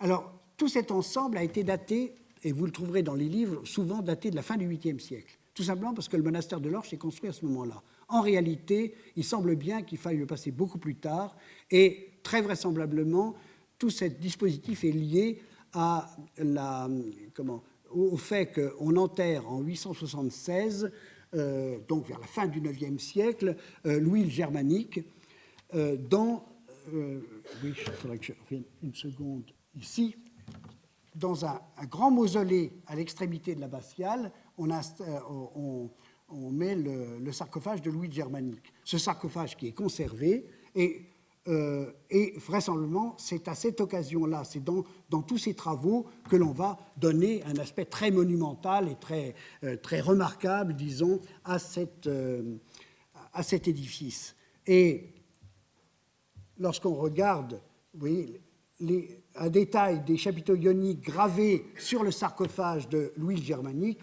on retrouve exactement des modèles que l'on a dans l'architecture réelle de la porte ou dans l'architecture simulée, comme vous l'avez ici. Ensuite, alors là je fais un petit tour, je voudrais vous montrer un petit peu cette volonté qu'il y a, notamment autour de Charlemagne et dans toute la partie germanique, en fait, de retrouver des modèles antiques satisfaisants, et notamment pour les chapiteaux. Ici, nous sommes à Höchst, dans la banlieue de Francfort, et à Höchst, on voit des chapiteaux corinthisans, très simplifiés, avec des éléments annexes ajoutés, mais on voit bien que la structure veut rester dans la continuité du chapiteau antique. C'est une des basiliques franconiennes, et je vous la montre à cette occasion-là, parce qu'on a un peu le mal à la faire entrer, disons, dans le détail, dans le plan, je veux dire, que je vous ai montré.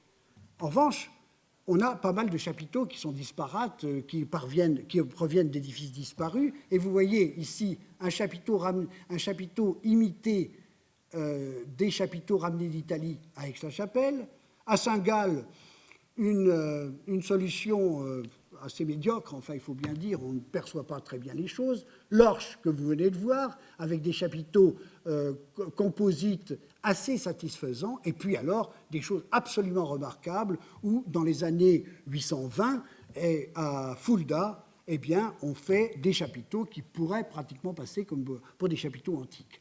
On en reverra d'autres de Fulda. En revanche, là c'est Corvée-sur-Vézère, pour rappeler le chapiteau que je vous ai montré tout à l'heure. En revanche, dans les territoires, alors en Germanie, beaucoup de territoires n'ont pas été véritablement romanisés ou ne sont pas véritablement développés, à part les grandes villes, naturellement, de la vallée du Rhin. Et sur le front pionnier, on a l'impression que là, on choisit des modèles qui sont des modèles incontestables. En revanche, quand on est sur les territoires français, enfin sur les territoires de la France actuelle, eh bien, on voit que dans la plupart des cas, ce sont des modèles dérivés, des modèles déjà déformés dans la basse Antiquité qui vont être copiés. C'est le cas, par exemple, là j'ai montré, c'est Saint-Denis, vous voyez ici, un chapiteau de marbre blanc retaillé, et vous voyez que le décor est simplement appliqué. C'est valable pour Germigny-des-Prés, je vous en ai montré déjà un exemple tout à l'heure, aussi bien dans la pierre que dans les stucs, qui sont conservés au musée d'Orléans. Les établissements monastiques. Alors, là, je passerai relativement vite. Non, je surveille. Je passerai relativement vite parce que, pour en arriver au plan de Saint-Gall, tout simplement parce qu'on a peu d'informations sur l'ensemble des bâtiments monastiques. Certes, on connaît les abbatiales ou un certain nombre d'abbatiales, mais il est rare qu'on ait des informations véritables sur l'ensemble du monastère. Actuellement, est encore en cours, malheureusement pas publié, mais encore en cours de fouilles mais on commence à cerner assez bien les choses. L'exemple de Mustahir. Mustahir se trouve dans les Grisons. Les Grisons, c'est le canton de Suisse qui est dans les montagnes et qui est coincé entre l'Autriche et l'Italie. C'est un endroit assez étonnant. Je ne connais pas Mustahir, mais je suis allé à Disentis, par exemple. Il faut passer plusieurs cols pour y accéder. On est vraiment dans un endroit très écarté, ce qui explique qu'on ait conservé beaucoup de choses et très longtemps, au fond, des monuments carolingiens. Là, je vous en montrerai simplement deux. Le plus important, Mustahir, très connu pour ses peintures murales. On a là certainement le plus bel ensemble de peintures murales carolingiennes qui soit. Et on a conservé l'abbatiale, simplement compartimentée à la fin du XVe siècle avec des colonnes. C'est un édifice rectangulaire, très simple, avec 3 absides alignées. À Mustahir, qui est un monastère important et, semble-t-il, qui a été partiellement financé vers 800 par Charlemagne, eh bien, il y avait 2 annexes latérales, 2 chapelles latérales qui avaient été ajoutées.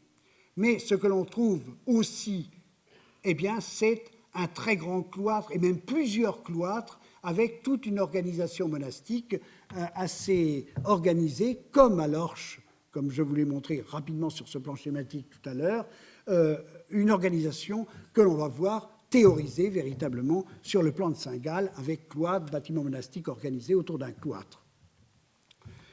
2 vues, parce que là je ne peux pas m'écarter trop longtemps, mais voici Mustahir, avec donc les 3 absides alignées dont je vous ai parlé. Et puis, à côté, je n'ai pas résisté au plaisir de vous montrer une autre petite église monastique de la région, de la même région des Grisons, qui s'appelle Mistaïl. Les 2 choses viennent de monastère, de monastérium, et qui se trouve ici et qui présente exactement la même structure. Mais j'ai vu en fouille à Disentis, par exemple, plusieurs églises présentant exactement la même structure. Mais c'est vraiment caractéristique de cette région de Suisse.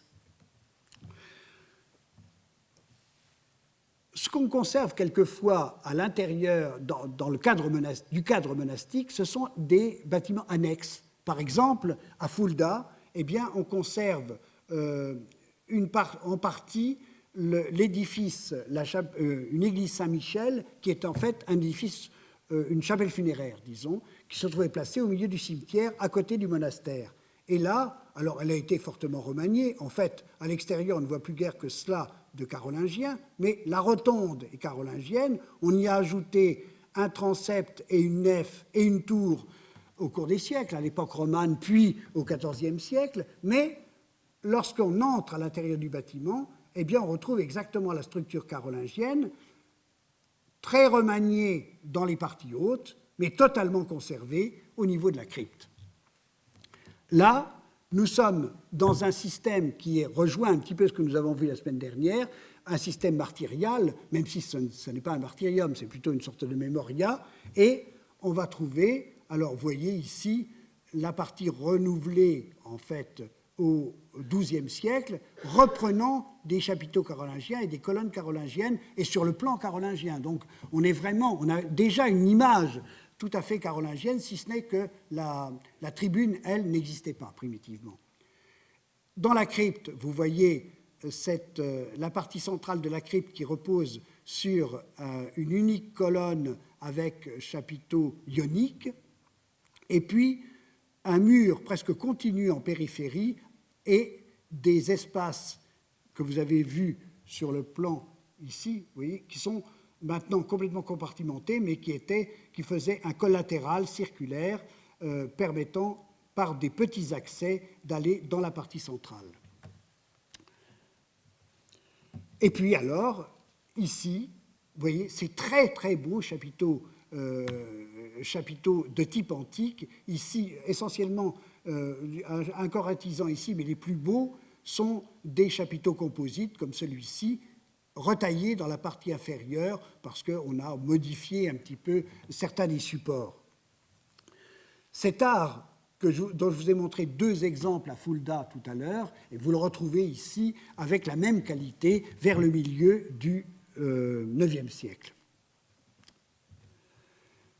Autre exemple, alors là, il s'agit d'un oratoire, c'est-à-dire qu'un grand abbé du milieu du IXe siècle à Fulda est peut-être le plus grand de ces abbés, c'est Raban-Maur, qui est un chroniqueur important, qui a laissé énormément de textes et qui se retire à un moment donné, ce que ne font pas nos hommes politiques, mais là, l'abbé se retire, et il se retire sur les collines autour de Fulda et s'installe en fait dans une espèce de petit monastère et dans une église qui est celle qu'on appelle, dédiée à Saint-Pierre, qu'on appelle le Petersberg.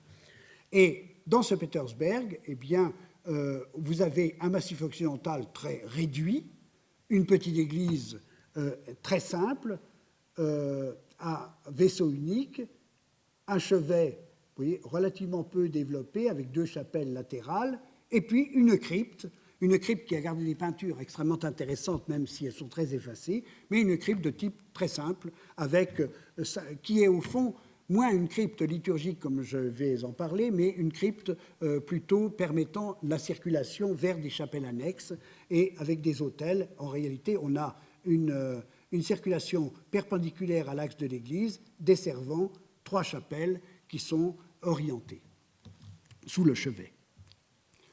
Maintenant, le plan de Saint-Gall. Alors, ce plan particulièrement célèbre, qu'on appelle très souvent plan idéal, et qui a été réalisé, je vous l'ai dit, vers 820, 825, 830.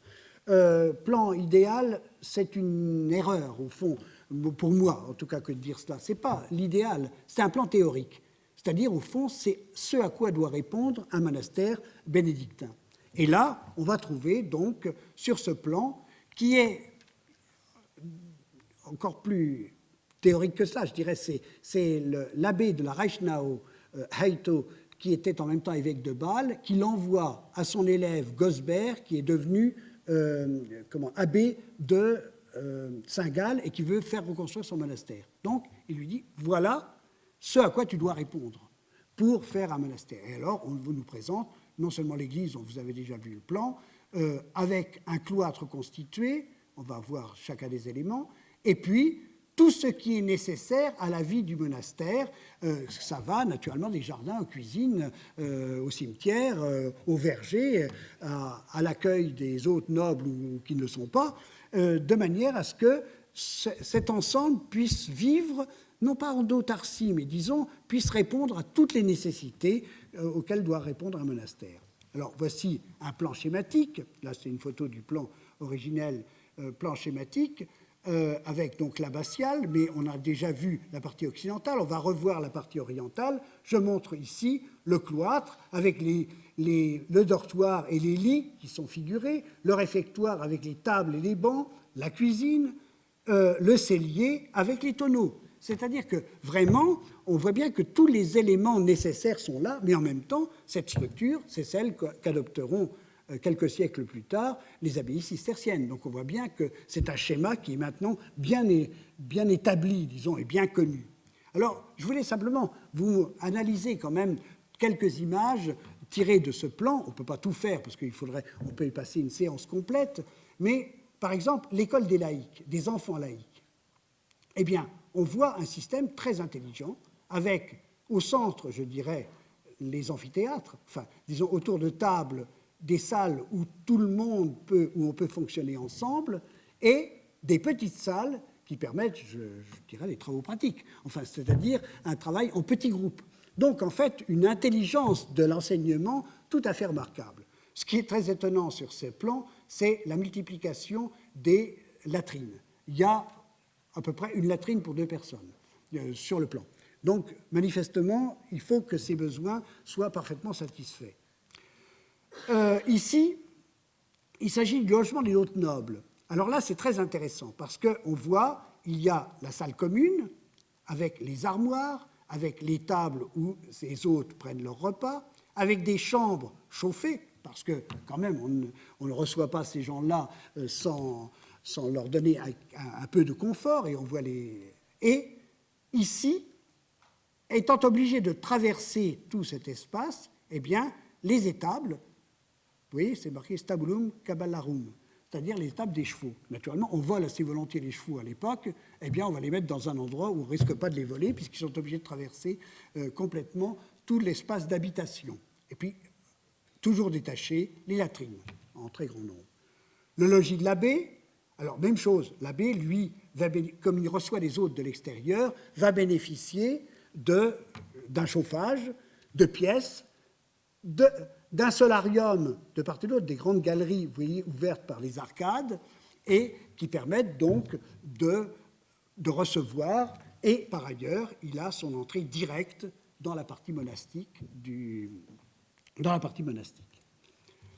Enfin, là, sur plan schématique, toute une série d'éléments nécessaires. Ici, par exemple, toute la zone médicale. Alors, vous avez le logement du médecin, vous avez ici le jardin des simples, vous avez ici le cloître des malades, avec leur chapelle.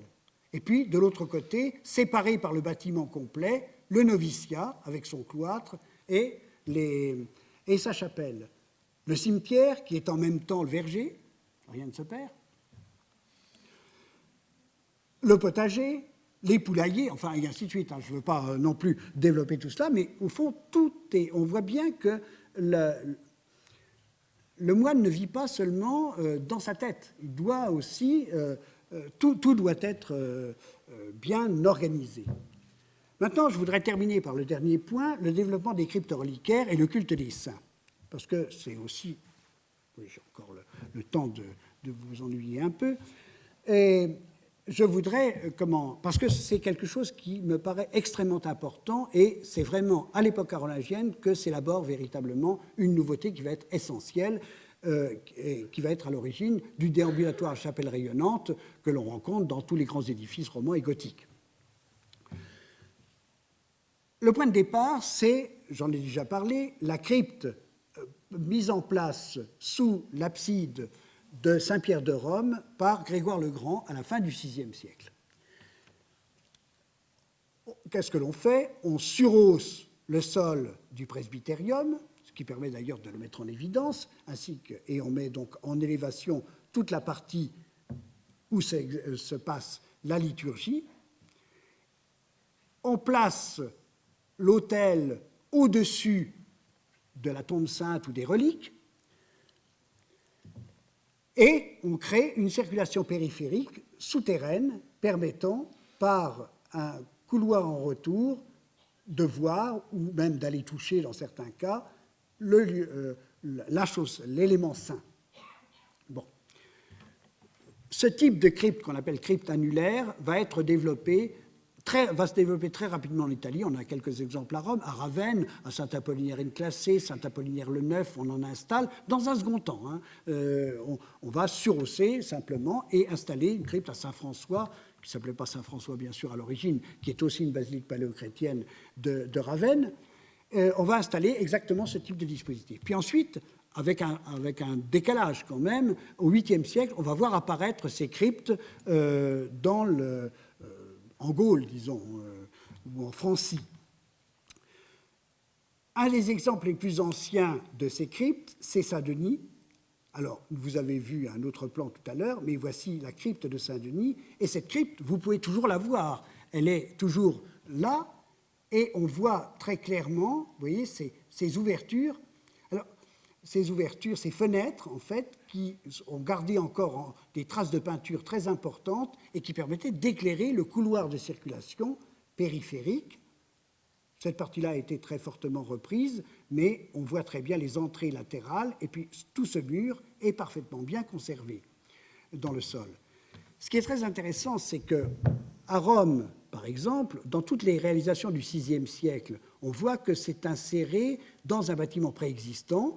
Alors, on se contente de surhausser, on met des dalles, on crée un couloir, on met des dalles de pierre plate au-dessus, c'est le cas, je n'ai pas retrouvé les photos, sans ça je les aurais mises, à Saint-Apollinaire-in-Classé, on voit très bien ces dalles, et à Saint-Pierre-de-Rome, c'était la même chose. À Saint-Denis, on va faire la même chose aussi. On voit les dalles cassées de façon extrêmement nette, mais alors qu'en Italie, les couloirs de circulation étaient obscurs, on a simplement des petites logettes dans lesquelles on mettait des lampes, eh bien, à Saint-Denis, on a prévu des fenêtres qui éclairent de l'extérieur. Ça veut dire qu'au fond, la crypte annulaire, elle est intégrée complètement à l'architecture, elle est pensée en même temps que la reconstruction du bâtiment sous Charlemagne. On va trouver dans la cathédrale de Cologne, toujours les fouilles, mais alors c'est Cologne II, second état carolingien, vers le milieu du IXe siècle, eh bien, une abside occidentale, une abside Saint-Pierre avec une crypte, vous voyez, annulaire, et cette crypte annulaire, dans cette photo des fouilles d'après la guerre, on la voit très très bien, en fait, en dessin, avec le retour vers le tombeau qui se trouvait placé ici, vers la relique, enfin plus précisément, qui se trouvait placée ici. C'est exactement ce qui est conçu, ce qui est prévu sur le plan de Saint-Gall, où on voit, mais alors avec une modification.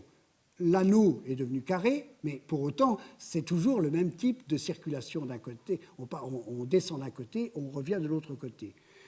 La seule chose, on regarde dans cette direction-là, la seule chose, c'est qu'on voit un allongement vers l'espace où les fidèles peuvent accéder, de manière à libérer, au fond, l'espace dans lequel, ou en grande partie l'espace dans lequel, c'est l'espace du transept, dans lequel se tiennent les moines. Simplement, on voit bien qu'ici, il y a un problème. On est sur ce plan théorique, on est obligé de traverser l'espace monastique pour aller jusqu'au Saint-Tombeau, au tombeau de Saint-Gall.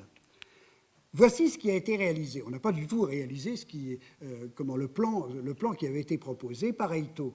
En revanche, ce que l'on voit ici, c'est qu'on a tenu compte véritablement des propositions du plan en les améliorant. Qu'est-ce que l'on fait? On fait un grand édifice rectangulaire, on le compartimente très nettement par des murs au niveau des bas-côtés et par une sorte de jubé, des colonnes, on ferme véritablement l'espace monastique qui est ici, et puis, à partir des bas-côtés et par des escaliers, eh bien, on descend au-dessous du chœur monastique pour aller jusqu'à une petite crypte à 4 piliers au centre, où se trouvait placé le tombeau de Saint-Gall. Là, j'ai eu la chance d'aller dans cette zone-là qui est encore conservée, et on voit très bien la fenestella qui permettait d'avoir une communication, sinon visuelle, mais spirituel, disons, avec le corps saint. À Steinbach, alors c'est autre chose, là, on va dans les fondations d'Eginhard, le biographe de Charlemagne dont je vous ai parlé tout à l'heure, et à Steinbach, Eginhard, très prudemment, comme Louis le Pieux n'aimait pas beaucoup les conseillers ou les amis de son père, il s'écarte, il se retire sur ses terres en Franconie, et il va fonder un monastère. Il se débrouille pour racheter à Rome des reliques de Saint Marcellin et Pierre, dont j'ai parlé la fois dernière, et il les installe, il leur construit une basilique à Steinbach. Et pour les installer, eh bien, il construit une crypte. Alors, c'est assez amusant parce que les saints ne sont pas plus. Il se passe des choses, ça ne marche pas, les saints ne sont pas contents, et il va les déplacer, il va aller les installer à Seligenstadt. La ville prend le nom de ville des bienheureux, en fait, tout simplement parce que là, ils vont se trouver bien. Bon, on va comprendre. Mais ce qui est très intéressant ici, alors là, c'est une visite absolument à faire parce que le bâtiment est conservé, la crypte, on s'y promène, donc on est vraiment dans la matière carolingienne. Et qu'est-ce que l'on fait? Eh bien, exactement le même système que Saint-Gall. On entre par les bas-côtés, il y a une séparation pour toute la partie monastique, et puis un couloir de circulation qui permet d'accéder à des autels, aux reliques qui étaient placées normalement sur l'autel majeur de la crypte, et puis un couloir en retour beaucoup plus profond où Eginhard et sa femme voulaient se faire enterrer. En fait, ils ne seront pas enterrés là, mais en fait, il essaie de reconstruire une catacombe romaine à son propre usage.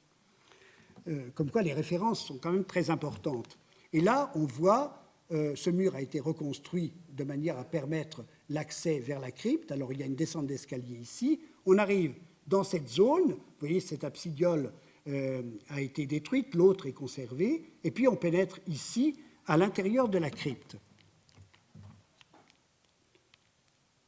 Voilà, donc, l'entrée du couloir. Ensuite, on pénètre dans ce couloir.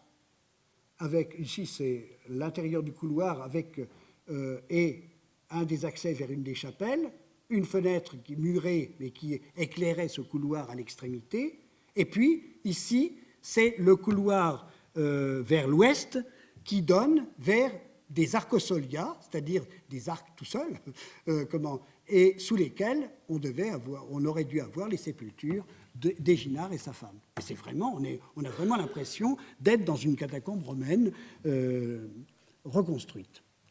Alors, comme je vous l'ai dit, il transporte les reliques de Saint Marcellin et Pierre à Seligenstadt, et là, eh bien, ils vont se plaire. Pourquoi? Parce qu'on leur a donné une crypte romaine. Vous voyez, on se trouve la crypte annulaire classique, en fait, de Rome. Il faut croire que les saints étant habitués à avoir des cryptes de ce type, depuis Grégoire le Grand, eh bien, préfèrent cela.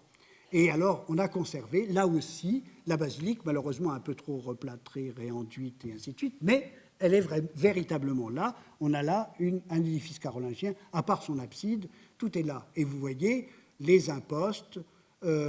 Alors, ils ont laissé des lunettes dans les murs, vous voyez, pour permettre de voir l'appareillage de briques, des piliers et des arcs. Alors, c'est très intéressant aussi parce que le matériau joue un rôle, et un rôle symbolique certainement essentiel. À Steinbach, comme à Seligenstadt, alors qu'on est dans des zones où il y a de la pierre, que la construction des murs est en pierre, eh bien, les piliers, les arcs sont faits en briques à la manière romaine. Donc, et là, je pense que c'est de propos délibéré. Ce n'est pas possible de l'imaginer autrement. Progressons encore. Nous avons... On va continuer à voir se développer... Alors, la chronologie, vous avez pu le remarquer, je ne la respecte pas véritablement, c'est impossible, on n'a pas assez d'exemples pour cela, mais simplement, en progressant par la typologie, on arrive à voir comment les choses se mettent en place. Certes, dans les années à Steinbach, j'ai oublié de vous donner les dates, mais Steinbach c'est vers 827, Seligenstadt c'est vers 840. Bon, il est certain qu'il y a d'autres expériences qui sont faites auparavant, mais pour autant, disons, il y a quand même une progression. Il y a des gens qui continuent à utiliser un modèle qui est un modèle archaïque, en même temps que d'autres ont inventé d'autres systèmes. Simplement, moi, je vous présente ce que, malheureusement, il me reste à vous présenter. ici, c'est à Saint-Médard de Soissons, crypte de Saint-Médard de Soissons, bien documentée. Elles sont terminées vers 816-817. On a les textes. Simplement, on ne sait pas ce qu'on voit lorsqu'on est dans les cryptes. On ne sait pas si ça a été entièrement reconstruit. Certains disent que c'est du XIe. Est-ce que ça a été fortement modifié? Toutefois, moi, j'ai l'impression, quelle que soit la réalité véritablement de cela, on est dans un contexte qui n'est pas un contexte vraiment du XIe siècle, même si ça a été reconstruit. C'est vraiment la structure carolingienne qui est encore présente, même si les matériaux ont été changés. Voici le grand couloir transversal que vous avez ici. Et alors, ce couloir transversal, comme à Steinbach, va desservir des chapelles. Alors, 5 chapelles, 2 chapelles aux extrémités, 2 chapelles, 3 chapelles à ce niveau. Oui, non, c'est ça. C'est assez compliqué parce qu'on a reconstruit des chapelles intermédiaires. Voilà, une. Non, c'est ça. Non, c'est ça. C'est ça, ceci et ceci. Il y a 3 chapelles. Il y avait des retraits et des portes dans les parties intermédiaires. Oui, c'est ça. Oh, je suis en train de faire des bêtises. C'est assez compliqué. Oui, non, voilà. Là, c'est un accès avec une porte. Une chapelle, une autre chapelle, accès avec une porte, c'est ça. Oui, 3 chapelles centrales, 2 accès latéraux avec des retraits qui ont été transformés en chapelles postérieurement et 2 chapelles aux extrémités. Ensuite, sous l'autel qui se trouve placé ici, eh bien, 3 couloirs en retour où se trouvaient placés certainement aussi des reliques. Donc, un système assez complexe, mais organisé un petit peu comme ce que vous avez vu pour Steinbach. Mais avec des tas de points d'interrogation. Actuellement, c'est encore en cours d'étude et ça se dispute beaucoup autour de ce problème. Maintenant, j'en viens à des choses, pour terminer, à des choses qui me tiennent assez à cœur, et notamment ce bâtiment Saint-Philbert de Grandlieu sur lequel on est en train de travailler avec certains collègues. Alors, je vous montre quelques photos simplement rapides pour vous montrer dans quel état c'est. Mais surtout, le plan, avec un édifice dont la nef a été reconstruite au XIe siècle sur le plan carolingien vraisemblablement. Un transept qui est en fait un faux transept et toute une partie carolingienne bien conservée ici. Un dispositif qui a été placé à l'époque carolingienne, puis replacé au XIe siècle et qu'on est en train de remettre à l'époque carolingienne. Pour vous montrer que tout cela n'est pas si évident que ça. Pourquoi? Parce que nous avons un texte assez précis qui concerne la translation des reliques de Saint-Philibert. Vous savez bien que au début du IXe siècle, dans la première moitié du IXe siècle, les Normands, ou plutôt les Vikings, viennent attaquer les côtes et l'île de Noirmoutier. Et l'île de Noirmoutier est attaquée plusieurs fois, si bien qu'on les moines, vers 819 déjà, ont aménagé dans une possession qu'ils ont auprès du lac de Grandlieu un petit monastère, disons annexe, et puis entre 836 et 848, ils vont ramener le corps de Saint-Philibert, son sarcophage, autour dans ce monastère de Saint-Philibert de Grandlieu qui s'appelle Déas à l'époque, et après 848, eh bien, les Normands les Vikings attaquant jusque-là, eh bien, ils partent à Cuno, ils vont jusqu'à Saint-Pourçain-sur-Sioule pour aller et ils vont au Xe siècle, ils arrivent à Saint-Philbert de Grandlieu, à Saint-Philbert, c'est les Hongrois qui arrivent de l'autre côté, ils repartent à Saint-Pourçain-sur-Sioule pour revenir enfin à Saint-Philibert de Tournu et fonder le monastère, enfin plutôt développer le monastère de Saint-Philibert de Tournu. Donc, ça s'inscrit donc dans tout un ensemble. Et là, donc, on a des dates assez précises. On sait que le sarcophage et le corps du saint ont été déplacés en 836 et que jusqu'à 848, les moines restent là, mais on ne sait pas du tout ce qu'on a véritablement sous les yeux. Alors, très rapidement, là, c'est presque des scoops, parce qu'il y a des choses qui ne sont pas publiées encore. Voici des parties qui sont maintenant, on est sûr, carolingiennes. Les études qu'on a faites, les carbone 14 qui ont pu être faites, tout ça nous amène à cela. Voici l'état, mais il faut dire une chose, c'est qu'il y a eu aussi des restaurations, et notamment des fouilles du père Camille de la Croix, ensuite suivies par des restaurations. Et ces restaurations étaient quelquefois un peu drastiques, et il y a eu quelques inventions, disons. Mais enfin, on arrive à les décrypter mieux qu'à Germigny-les-Prés. Ici, par exemple, vous voyez un arc carolingien, mais qui avait été soutenu par, rempli en partie, et soutenu par un arc au XIIe siècle. En revanche, tout cela a été dégagé et on a installé ces colonnes un peu blanchâtres qui remplacent celles qui avaient disparu. Enfin bon, il y a toute une transformation, mais je ne veux pas m'attarder véritablement là-dessus. Le plan du père Camille de la Croix, tout de même. Et le père Camille de la Croix avait interprété ce qu'il avait trouvé et ça semblait assez curieux. Notamment, il y voyait, dans l'église carolingienne, dans un premier état, mais qu'il voyait, non pas carolingien, mais quasiment post-antique, enfin quasiment paléochrétien, 2 absidioles de chaque côté, et puis une immense abside, vous voyez, polygonale. Assez curieux, difficile vraiment à apprécier, et très contesté par toute une série de gens. Les fouilles auxquelles on s'est livré ces dernières années ont permis de montrer qu'en réalité, alors ceci a été bien repéré, on a refait des sondages, et puis surtout on a fait des fouilles dans une petite partie terminale ici, où on a retrouvé ceci. Et en fait, on a compris que ceci appartenait à un dispositif où on avait certes une abside polygonale, mais vous voyez beaucoup plus étroite, un couloir de circulation périphérique permettant d'accéder à un lieu saint un peu plus important. De quand? Est-ce que c'est 819? Est-ce que c'est 838, 836, 848? Là, ça reste, il y a encore quelques petits points d'interrogation. Il semblerait qu'on soit dans le premier état, si vous voulez. Alors, voici les éléments qui subsistent. Là, j'ai mis simplement, vous voyez, on voit ici l'accès de ce petit couloir, et l'appareillage est tout à fait satisfaisant. Et de l'autre côté, dans cette zone, eh bien, on voit l'arrachement de la voûte de ce couloir qui contournait donc cette abside et permettait d'aller vers ce petit oratoire. Là, je passe rapidement. Voici la fouille qui a été faite et voici l'extrémité donc de ce petit oratoire oriental qui a été dégagé, que vous avez donc ici. Ensuite, eh bien, vient une autre reconstruction, celle qui avait été placée à l'époque carolingienne, placée au XIe et qu'on a tendance maintenant, sur la base d'un certain nombre d'analyses, à replacer peut-être à l'époque carolingienne. Vous voyez que je suis très prudent. Et où on a, alors là, une grande abside très monumentale, et cette abside monumentale contient, en fait, une confession à l'intérieur de laquelle se trouve le tombeau de Saint-Philibert. Les reliques sont parties à Saint-Philibert de Tournu, mais le tombeau est resté, le sarcophage de marbre est resté là. Le seul problème ici, vous voyez, il y a des expositions, vous en voyez un exemple, mais le seul problème ici, c'est que la fouille du père Camille de la Croix a excavé un certain nombre de choses, mais on n'a pas réussi à résoudre le problème des accès aux différents niveaux. Si bien que maintenant, on ne voit pas comment un prêtre peut faire, peut célébrer dans la partie haute, puisqu'il faut escalader. Enfin, c'est vraiment... Donc, il y a un vrai problème, en fait, de réflexion sur l'utilisation de l'espace.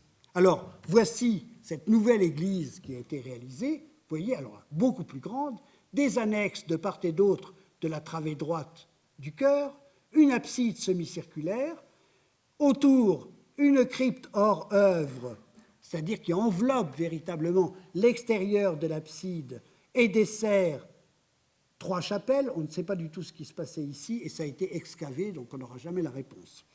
Et puis, un petit oratoire cruciforme ici, permettant de voir par une fenestella ici le tombeau placé dans cet espace.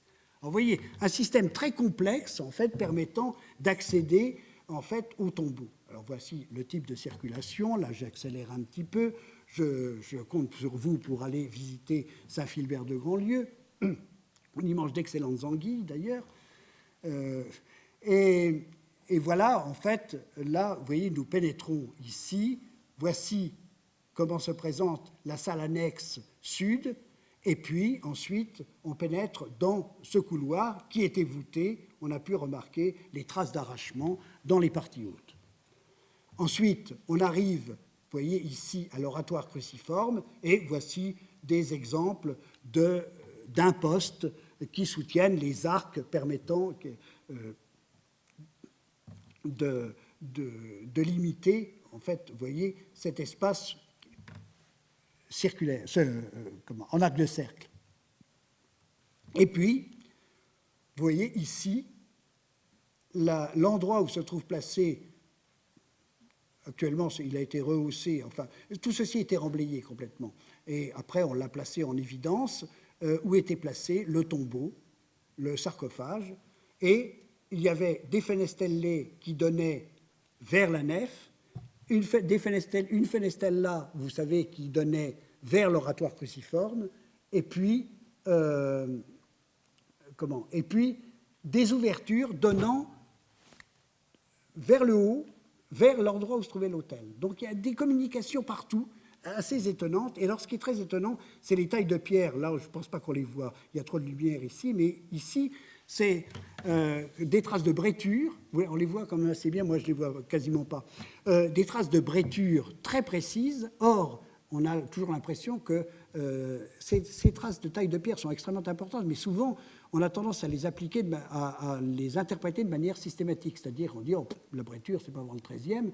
Ben oui, mais c'est très ennuyeux. Les pierres romaines présentent des bretures, des pierres qui sont manifestement au plus tard du XIe siècle, mais qui sont plutôt vraisemblablement carolingiennes, présentent de la bretture. Donc, très localement, on a dû continuer à utiliser le taillant brettelé pour réaliser, enfin, c'est tout cela. Alors, vous voyez, la réflexion, en fait, elle passe aussi par tout cela et la datation de monuments qui ne sont pas toujours très faciles à saisir. Dans les 5 minutes qui restent, je vais essayer de terminer. Et puis, vous envoyez voir des monuments qui restent. Là, quelques exemples de ces grands monuments avec des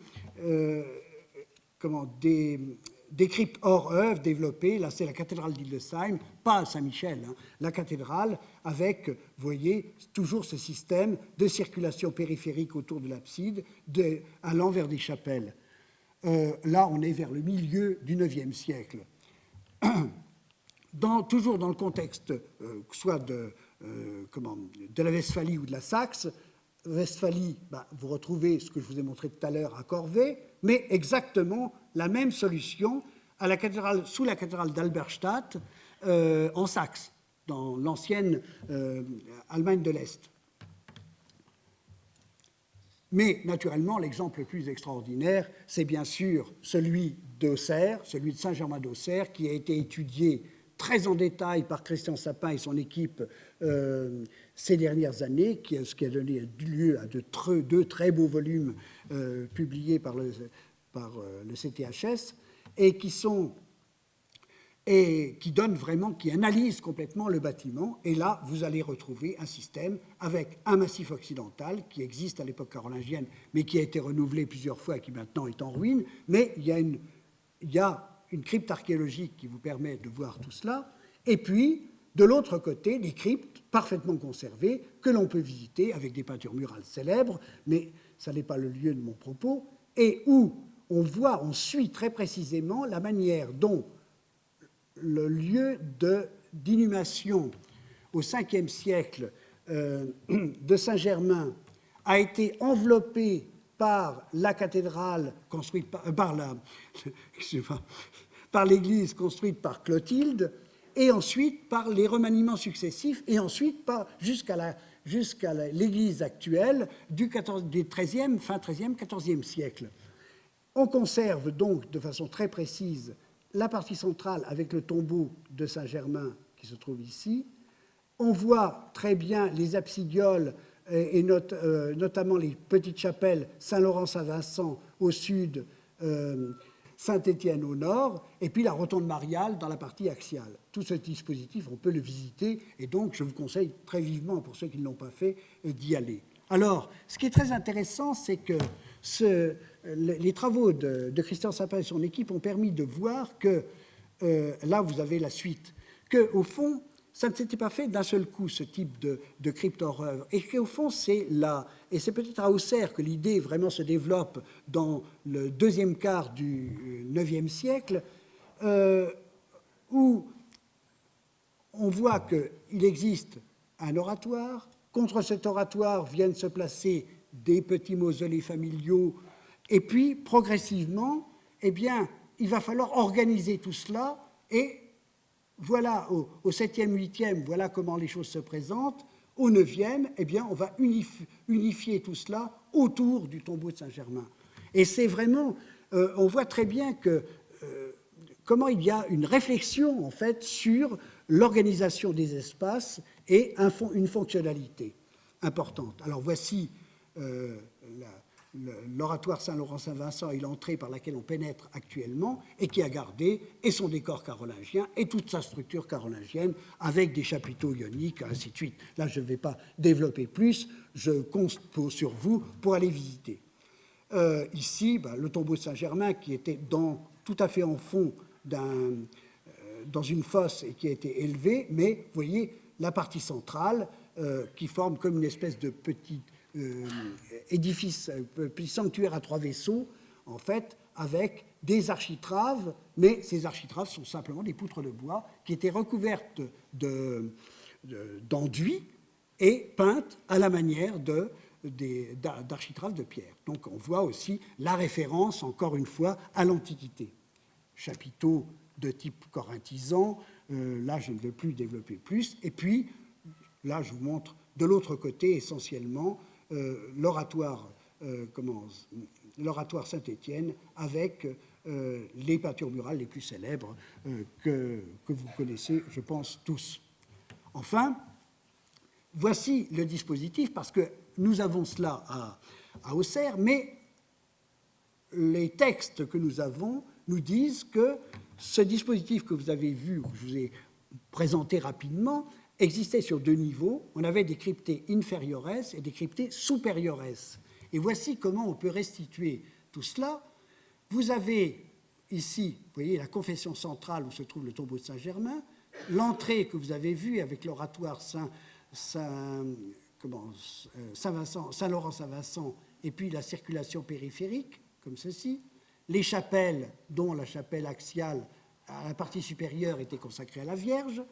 Et puis, il y a 3 niveaux de chapelles ici. Et donc,